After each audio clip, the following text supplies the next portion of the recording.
Estamos en comunicación con el padre Luis de Cut. Él es miembro de la Catedral San Juan Bautista de las Misiones y parte de una comisión que se está conformando en la diócesis para evaluar un interesante proyecto pastoral acerca de la vida de Monseñor Ramón Pastor Bogarín, quien este, hace 110 años nos dejaba, y eso es justamente lo que se estaba celebrando en el contexto de una ceremonia religiosa en la Catedral de San Juan Bautista de las Misiones este viernes 3 de septiembre. Bienvenido, padre, un placer estar en comunicación contigo. Muy buenos días a ti, también a todos los que siguen este programa, este canal y está por medio de usted. Muchas gracias. Desde San Juan Bautista. Padre, contanos qué es lo que se hizo con relación al recordatorio en honor al fallecimiento de Monseñor Ramón Pastor Bogarín Argaño. Sí, Aníbal, acá acabamos de celebrar juntos la Santa Misa en el día en que litúrgicamente celebramos la fiesta en la memoria de San Gregorio Magno, pero también históricamente para la diócesis celebramos, nos recordamos nosotros también el día del fallecimiento, como decía, 110 años atrás, también en 1976, que un 3 de septiembre fallece Monseñor Ramón Bogarín, Ramón Pastor Bogarín Argaña, y con la ceremonia que presidió Monseñor Celestino Campo, quien nuestro obispo Monseñor Pedro Collar, por motivo de su viaje al Congreso Internacional Eucarístico, le ha pedido al obispo de Carapeguá, Monseñor Celestino, que también fue párroco aquí de la catedral, antes de ser nominado obispo, vino a presidir la Santa Misa. Estaban presentes el vicario general, el padre Joaquín, también responsable de la comisión de los sacerdotes acá de la diócesis, religiosas, religiosos. La liturgia fue encaminada por los monjes del monasterio de Santa María y una buenísima cantidad de feligresía, de feligreses y una transmisión realmente de los canales, de medio de comunicación muy ponderable para una hora de la mañana así, en este día. Como es viernes y estamos a las 10 de la mañana, inició la Santa Misa y realmente hay aquí testigos entre la feligresía, varios testigos que personalmente le conocieron en vida y trataron con él, con Monseñor Ramón Pastor Bogarín, y hoy en memoria y gratitud rezamos por él, ¿verdad? Rezamos por su eterno descanso y a la vez también un deseo, ¿verdad? De parte de que están haciendo, está como hay un deseo de algunos feligreses que tienen algo mucho que contar, ¿verdad? Testimonios y declaraciones. En eso consistiría esto. En este Bien, momento, en este momento está un señor, un laico, que está contando su testimonio de personalmente de cómo le conoció y ahora está acá en la catedral al lado de la tumba digamos en vivo y contando a la feligresía que se quedaron. ¿qué representa la figura de Ramón Pastor Bogarín para la diócesis de Misiones, padre? Representa por los testimonios que escuchamos. Yo personalmente, desde que vine, hay muchas personas que cuentan de su cercanía, un pastor, un profeta para la diócesis, su personalidad, su cercanía con los más pobres, especialmente los campesinos, su cercanía con las familias, su sencillez y disponibilidad.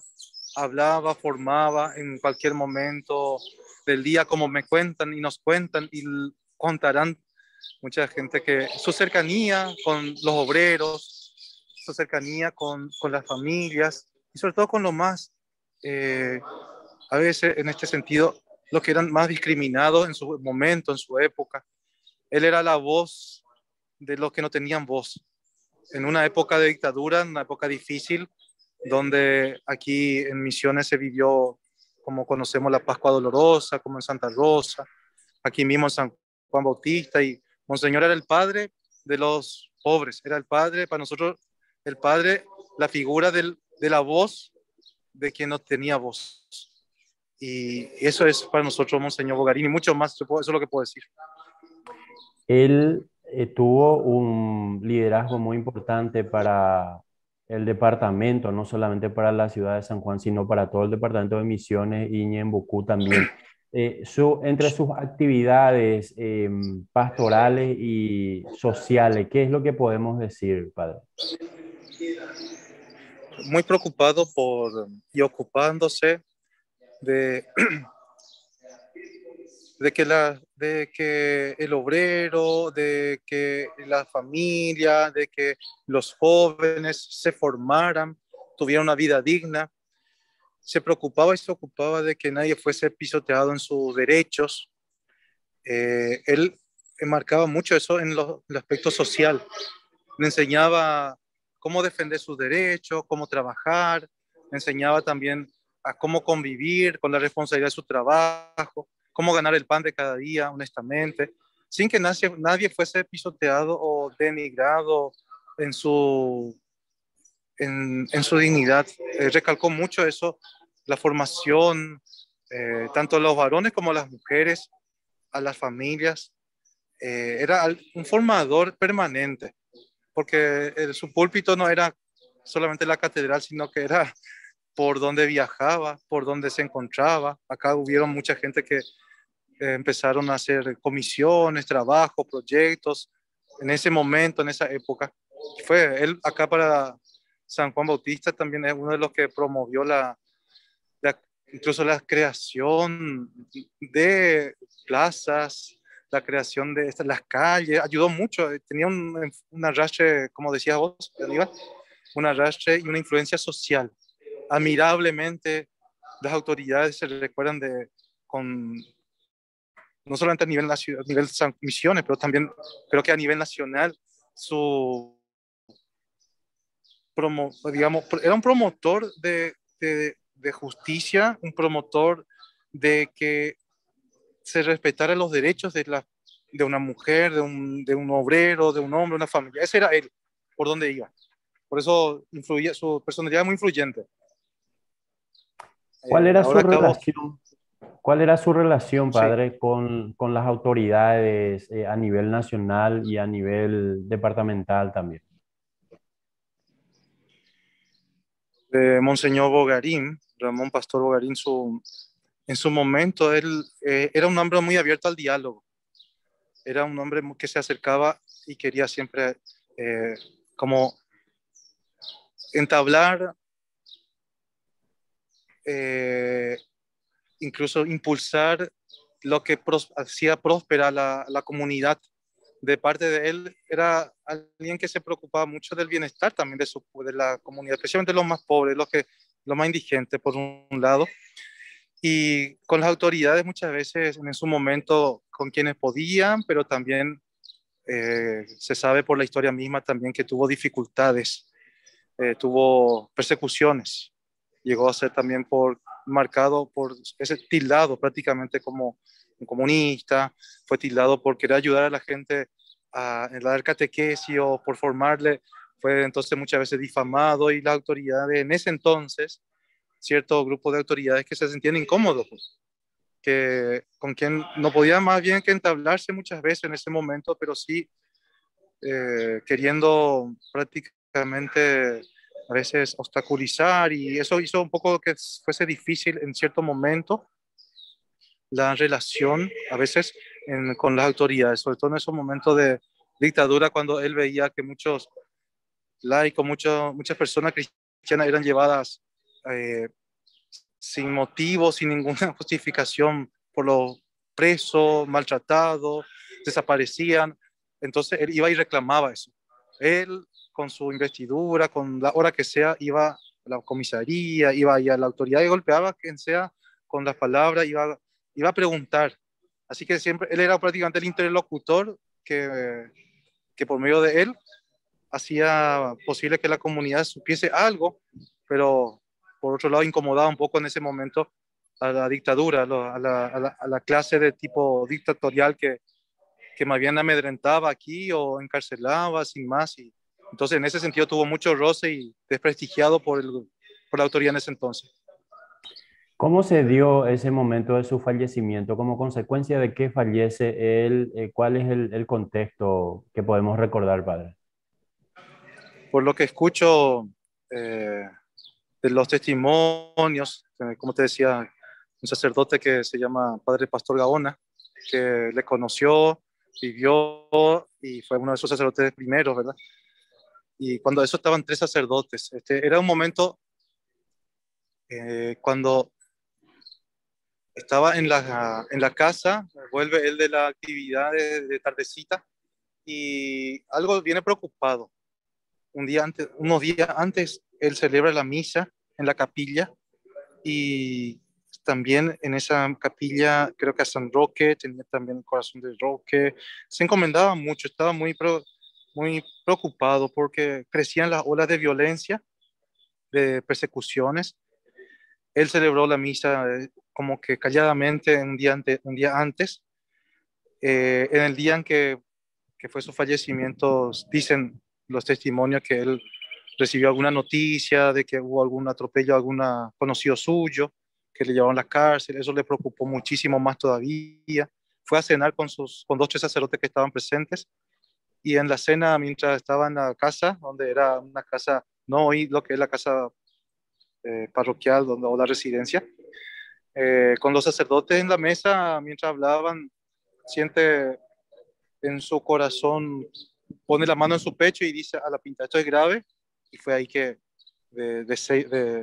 tuvo el deceso prácticamente. Ese es Ajá.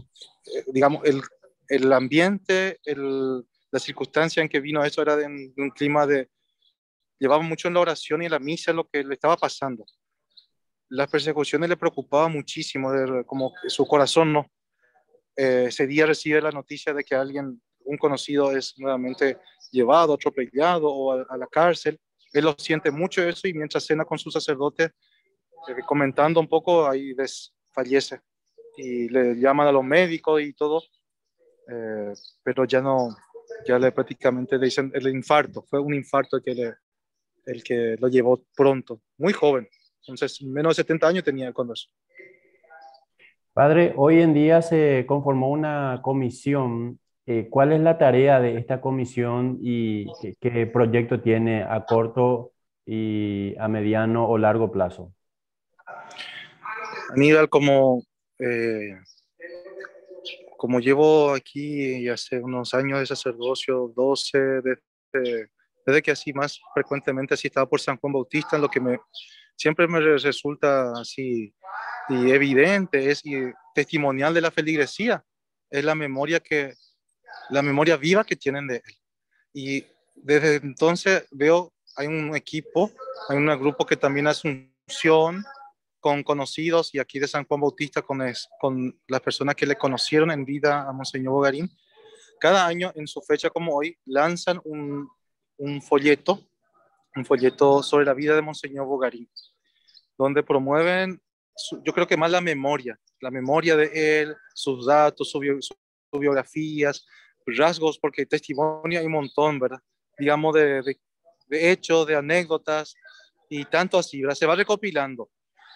Ahora mismo hay una pequeña comisión que de feligreses, que hoy, por ejemplo, he visto en la misa al inicio, pedían la firma,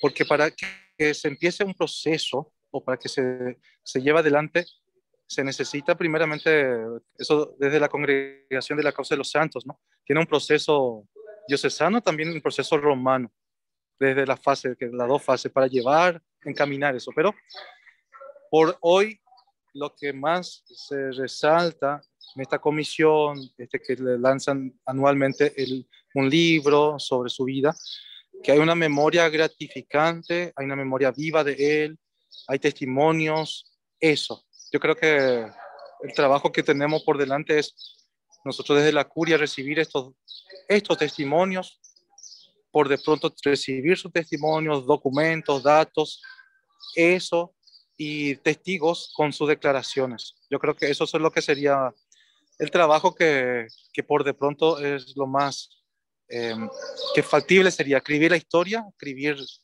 redactar esto, y eso es lo que ahora se ve, ¿verdad? Se ve que hay muchos que cuentan, que quieren contar y tienen anécdota, entonces se le invita a que pase a la curia y ahí se le reciba sus datos y se le reciba también las declaraciones que tengan respecto a la figura de Monseñor Bogarín.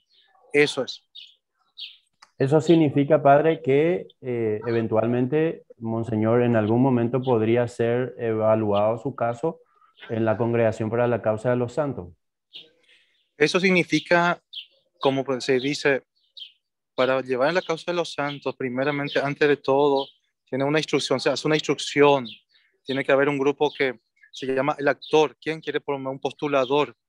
El postulador tiene que ser nombrado por el obispo. Pero para que, primeramente, tiene que haber una causa, por ejemplo, la vida de santidad, una buena fama, una fama de una vida heroica, o una fama que ya de los años y años y años se persigue, se ve, se manifiesta a lo largo de los años, desde la muerte de un ser, ¿verdad? De un feligrés. En este momento es un feligrés, un obispo, y que dejó mucho testimonio en su vida. Y antes lo que se tenía que tomar en cuenta entonces, si se reúnen datos, se reúnen testimonios, si se ve factible y si realmente habrá y tendrá a lo largo una esperanza para que se llegue a la etapa de que sea siervo de Dios, después venerable o beato o santo, que eso la iglesia ya lo declara. Pero hay testimonios que indican, ¿verdad? Que indican muchas cosas buenas, que están indicando, ¿cómo te decir?, que quedó en la vida de los feligreses y que, ¿por qué no? Si eventualmente esto se va a encaminar o como, según como también nos pidan en la instrucción de la causa, cuando se nos pida si va a ser, cuáles son los requisitos, ¿verdad? Pero por de pronto, esto es un modo de manifestar un deseo. Hay una inquietud. Hay un deseo de parte de, pero ese deseo tiene que ser de un grupo bien grande de feligreses. Eso tiene que quedarse anotado. Padre Luis de Cut, muchísimas gracias por tu tiempo y un placer. Al contrario, Aníbal Casco, a vos, a la Conferencia Episcopal que hace posible este momento, este espacio, y desde San Juan Bautista, Misiones, como estará escuchando, me puse al costado, un saludo, bendiciones, y que en la memoria de Monseñor Bogarín, pastor, Dios mediante que esté en la casa del Padre Eterno, también ruegue por nosotros, para que seamos también hoy actores, artífices de constructores de una sociedad más justa, más en paz y armónica. Así que bendiciones desde aquí y me encomiendo a sus oraciones también, desde la catedral. Así será, Padre. Muchísimas gracias. Amén. Muchas gracias.